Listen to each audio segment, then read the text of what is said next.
Chapter 3 would be definitely entitled Starbloom's Magic. So, what I'm going to guess is Starbloom will die in this chapter. That's not, and I'm not saying that to be a jerk. I mean, sooner or later it's going to happen. Either that, or the giant meatball called Mortius eats the world. Something along those lines. I'm excited. Oh, there's italics. I guess it's a dream. Starbloom got to her hoof slowly and looked around. Her mind was hazy, and she wasn't sure how she got out of the gem fields, or even why she was out here in the middle of the night. She turned around a few times before starting to walk back to the library. How am I going to explain this to Twilight? She's going to be so mad at me, she grumbled to herself as she walked towards the path and went back to Ponyville. After a few minutes of walking, she blinks and looks around, finding herself back where she started from. Looking around more, she wondered if she had gotten back turned around in the dark. She looked over her wow. She looked over her shoulder at where she swore she came from and yelled, jumping back a bit. What the? She asked herself, finding she was in the gardens of Canterlot now. How'd I get in the gardens of Canterlot? She asked with a groan and looked around the gem fields and gone now. I must be dreaming. There's no other explanation, she told herself and scuffed a hoof against the ground, but something caught her eye and she looked up, spotting something glowing up in one of the towers.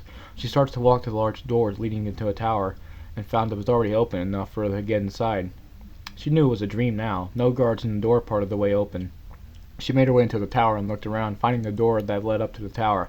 She pushed the door going up open and looked up at the flight of stairs, sighing. Of course, even in a dream I gotta climb stairs in the towers, she said to herself, shaking her head as she started to trot upstairs, wondering if she'll dream herself getting tired. That'd be a weird dream, but she didn't have to wait long for an answer. Roughly halfway up the stairs, her legs started to get sore and she felt tired from the long climb. Despite her legs starting to get hurt, and being tired, she didn't give in and kept trudging along the long, winding stairway, leading up, scolding the logical part of her mind for making a dream feel so real. The constant sweating didn't help either. She hadn't remembered it being so hot up here. She paused every so often to wipe sweat away from her eyes. As soon as she reached the top of the stairway, she flopped down and groaned loudly at the strain in her legs. Looking at her forelegs, she blinks at the odd red stain on them, tilting her head before crying sharply and holds her head, a sudden and sharp pain radiating from where her horn should be. Like I said, death. She fought back the pain in her head and struggled back to her hooves. Looking up, she saw her friend standing at a doorway, wearing crusader capes, but not the normal ones Sweetie Belle made. These were highly detailed and finely stitched, like something Rarity would make. The red of the capes sparkled like fine ruby, the blue field like sapphire, and the gold filly sparkled like pure gold with silver stitching. Sweetie Belle making a motion for her to come before Skulu and Applebloom pulled the door open. She forced herself through the pain to walk ahead to the room beyond the door, but the light coming from it hurt her eyes and made the headache worse. As she got closer, she felt her back get a little heavy and looked back, noticing she was wearing a crusader cape of her own. The image of Sweetie Belle, however, kept motioning for her to come and keep going and enter the room in front of her. She didn't know why, but she knew she had to enter that room to find out what was making the glow and maybe even find some answers. She passed into the room and found herself standing in the library back in Ponyville. She looked around slowly, tilting her head. She saw Twilight sitting at her desk, poring over a stack of books next to her. Spike was curled up on the floor, sleeping quietly. She remembered Spike would do that during all night study sessions. She saw her friends coming around her and stand with her as she felt something pull her to move again, and she started to the basement of the library. Sweetie Belle opening the door for her, and she moved inside. She looked back to the other three, who had stayed put, looking at her. She looked back towards them for a few moments before nodding at her head slowly. I understand. I have to go alone from here, she said through the image of her friend, who nodded back at her. She turned and walked down the stairs into the basement, hearing the door close behind her. The room was light, but not from the lights. Oh, lit up, but not from the lights. But it says light up. I don't know. She knew the source of the glow was coming from inside the basement. She turned to face the middle of the basement, seeing a shining orb of light hovering in the middle of the room. She made her way closer to the orb, which started to dim and slowly fade away, showing a headdress. It wasn't a crown or anything like that. It was a simple silver band with a strange violet-colored crystal in the middle. She couldn't stop herself as her forehooves moved to lift the band up and put it on. The crystal rested where her horn would have been. As the band rested on her head, she felt the pain in her head melt away and her strength return to her legs. She didn't feel tired anymore, and she felt at ease, her stress melting away. She closed her eyes and smiled before opening her eyes again, only to find herself standing in her room. Looking at a mirror, the band on her head, the crystal glowed bright and for a moment she could have sworn she saw the outline of a horn coming from the crystal as the light faded away again. Dream over. Starbloom groaned softly as she got up, slowly rubbing her head a bit, looking around slowly. Wow, that was some dream, she said to herself, noticing it was actually late for once. She slipped off the bed and made her way to the bathroom to wash her face off and brush her mane. Checking her forehead, no blood or anything. She didn't think there would be, but she had to check. Once she was cleaned up, she brushed her mane and headed downstairs, looking around quietly. It was still pretty quiet even for a library. She wondered if Twilight and Spike was still sleeping. She made her way from the main hall to the kitchen to get herself something to eat and make a pot of tea. Now that she was awake, she started to wonder what the dream meant. The gem fields, Canterlot, the basement, and the headband, as well as her friends wearing those fancy capes and guiding her along. Once the tea was ready, she made herself a cup and grabbed an apple before sitting down at the table, sipping her drink. She knew the dream could have just been that, a dream, but she remembered it so clearly even now. Normally, if she remembered a dream, it was important. She took a bite of the apple as she thought on the dream, considering the different aspects of it and what they meant. She figured the gem fields was because she went there with her friends. Since she hung out with them was also probably the reason they had been in the dream. Them urging her to keep going, she suspected, was because they wanted to help her. The rest she couldn't figure out, though. She rubbed her face with a hoof and signed to herself, slowly taking a sip of her tea. Why was I in Canterlot? And then the library basement? She found herself asking, taking another bite of apple. She thought about going to the basement to see what was down there right now. Would Twilight want me to go down there? She asked herself, sipping her tea before deciding it would be fine. She got to her feet and made her way to the basement door and opened it, looking inside. It was dark, though, the lights out and no mysterious glows. She backed up a bit and closed the door before turning to go back to the kitchen. Excuse me. She stopped, finally noticing Twilight and Spike at Twilight's desk. Both sound asleep. She tilted her head and shaking it. It was uncanny they had both been asleep at the same time, the same way that she saw them in her dream. Spike curled up near the desk, Twilight at her desk, her head and forehoof on the desk. She moved over the desk and carefully nudged Twilight with a forehoof. Twilight? Wake up, Twilight, she said softly, trying to wake her up. Twilight and Spike both stirred at the sound of Starbloom's voice. She took a few steps back, smiling. Good morning. What are you doing sleeping down here?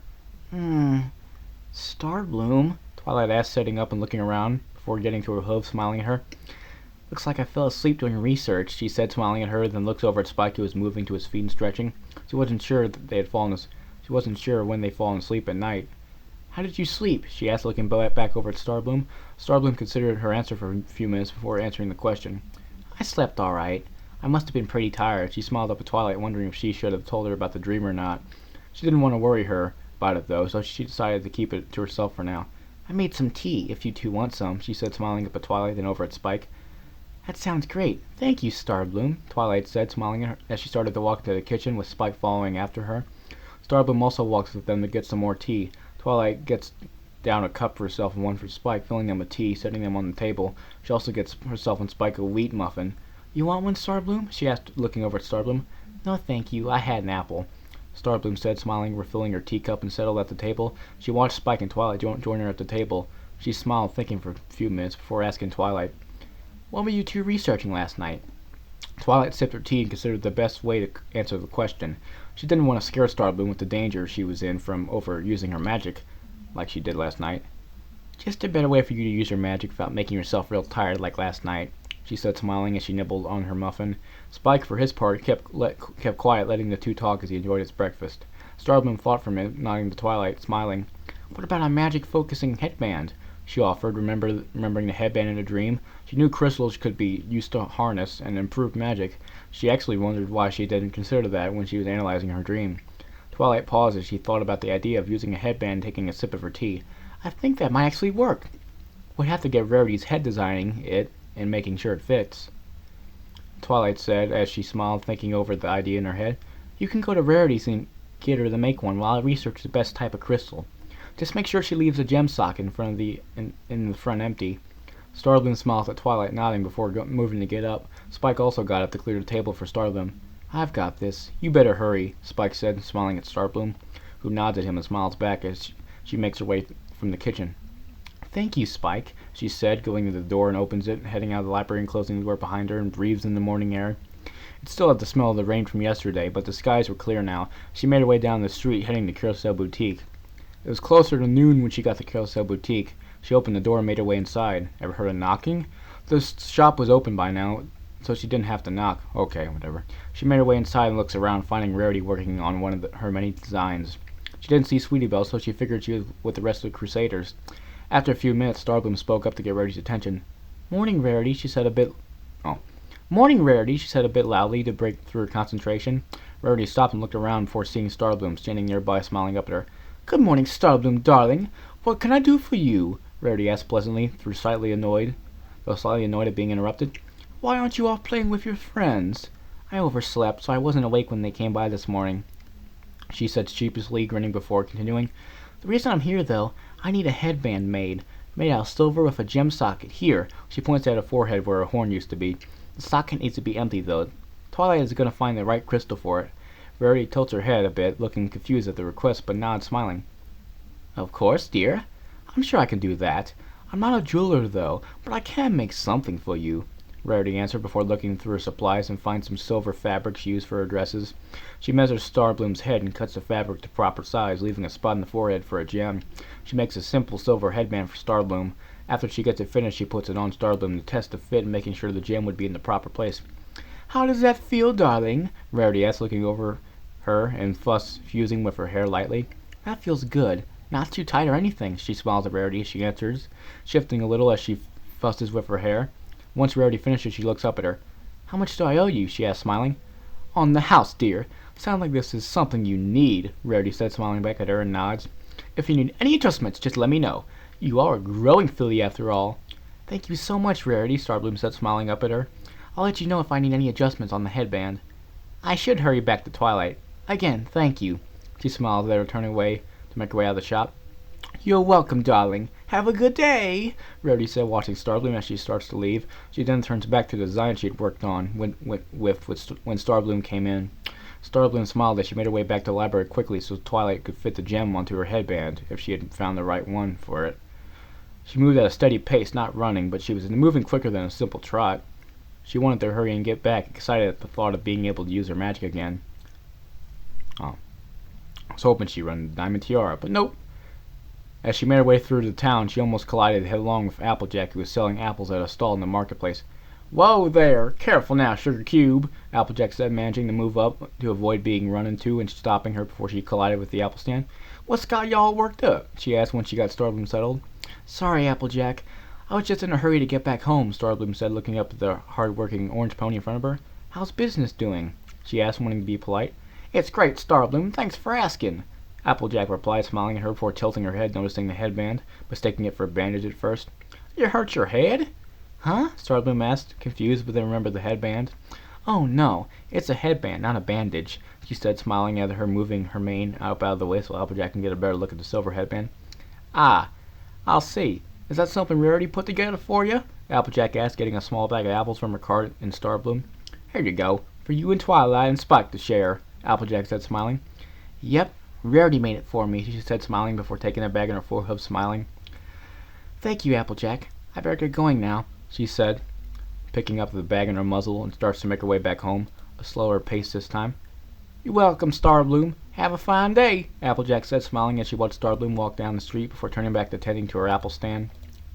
Starbloom smiled around the bag in her muzzle as she made her way down the street and finally got back to the library, reaching up and opened the door before heading inside and turned to close the door behind her. She looked around, not seeing Twilight or Spike. She went into the kitchen and put the bag of apples on the counter before coming back to the main lobby of the library. "Spike! Twilight!" she called as she started to look around for the two. She first went upstairs to check the bedrooms before heading back downstairs to think. Twilight and Spike came out of the basement a few minutes later. "Ah, good. You're back," Twilight said, smiling at Starbloom as she went over to where Starbloom was sitting. She had a small crystal floating in her magic. Starbloom got up and smiled at Spike and Starbloom. "Wait, what?" Starbloom got up and smiled at Spike and Starbloom. "There are two Starblooms! Yay!" "Really? That's great. I got the headband," she said, reaching up and pushing the headband off her head with hooves and showing it to Twilight, who took it with her magic. "This should work perfectly. Rarity did a good job for short notice," Twilight said as she looked the silver threaded fabric over it. She then used her magic to fix the crystal into the gem slot Rarity had made for it. "That should work perfect," she said as she used her magic to put the headband back on Starbloom's head, positioning it so the crystal is over the gray spot on her forehead. Starbloom smiled at her and watched as she looked the headband over before fixing the crystal into the gem slot. Yeah, Rarity did a really good job with it, Starbloom said and looked up as Twilight slid down the headband back on her head. She felt it move to have the gem in the right place. Starbloom gave a shiver when she felt the gem press against a gray patch of fur and skin on her forehead once Twilight had gotten it into place. Not because the gem was cold, it was actually a bit warm, but due to a sudden surge of energy that went through her. Oh, that feels kind of odd.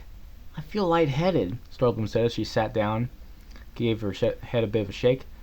You want me to remove it, Starbloom? Twilight asked, concerned, as she sat across from her and watched the small lavender filly. She didn't know if that was supposed to happen. She hadn't found any records or books about this. No, I just need a minute, Starbloom said, closing her eyes and took a few breaths to steady herself before she opened her eyes and stood back up. She concentrated, and the gem glowed with a soft violet aura under her mane. Her mane covered the gem so it wasn't easy to see. Turning, she focused her magic more into the kitchen and floated the bag of apples out and over to them, a big smile on her face. Spike jumped up and yelled, All right, you did it, Starbloom! It worked, Twilight! He kept jumping up and down while he cheered for the two. Twilight chuckled at Spike and smiled, looking over at Starbloom. That's great! I'm glad it worked. I was worried for a minute, she said as she watched Starbloom open the bag and take out the apples with her magic and offer one to Spike and Twilight. Thank you, Starbloom. Oh, she said and took an apple in her own magic and took a bite from it. Excuse me! Stop it, you! Starbloom floated the last one back to herself and took a bite from it. She still had a big smile on her face. It had been so long since she had used magic, she had forgotten how it felt. The magic flowed through her and out the gem easily as well. Not like the burst of magic she used the night before, that left her drained. Oh, last chapter. Oh, I commented on this. That's pretty cool. I commented. Yay. Okay. Last chapter. Let's get ready. Again, it's not complete yet. It's on hiatus. This is the last remaining chapter until I get caught up. Then I can read more stories.